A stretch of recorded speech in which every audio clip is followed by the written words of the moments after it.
My students are they're gonna drive me. They're gonna help me with my lecture. They're gonna ask questions. And based upon their questions, that's what makes my lecture. You just tell me what you want to do, and I'll make something up. And if you don't like what I've made up for you, I'll change it. You know what I mean? Yeah. I'm going to try to bring students into my life, to let them know what I'm all about, because I think if you do that, you can really begin to communicate with your student. You're talking about a guy who's been around, okay? Look at this guy over here. I ran for Congress. Oh, you did? I didn't have any money. I was broke. I didn't care. I wanted to run. It was in my mind to run. I ran, and I had a good time. You lost too, huh? I lost so badly that they didn't even know I was in the race. And before you know it, the student is very relaxed.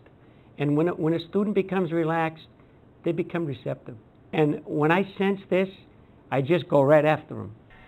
If you understand a little bit about logarithms, you'll understand that a logarithm is an exponential function. You feed on the energy that you receive from your students.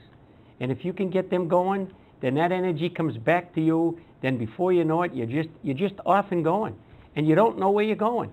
And that's what makes it so beautiful. I love logarithms. You want to talk about appreciation and how money appreciates? You know what I mean? It's a logarithm. Don't ask me the time when I get in there. I have to tell them ahead of time that, you know, hey, listen, if we run over, you just have to kind of like get up, wiggle your toes or something, and you know, just let me know that it's going to be over. You're going to be flabbergasted that when you put a meter in there and all of a sudden you predict 3 milliamps in the I3 circuit, and the needle comes up to 3 milliamps, aren't you going to be a little bit astonished that you were able to do that ahead of time?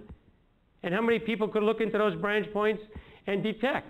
And when you start talking about a phase angle, and how much one current is out of phase with another current, and you actually predict the values, and before you know it, you're out of there and say, wow, what do we do today? But the students enjoy it, I enjoy it, and it's not fair because I'm actually getting more out of it than the students.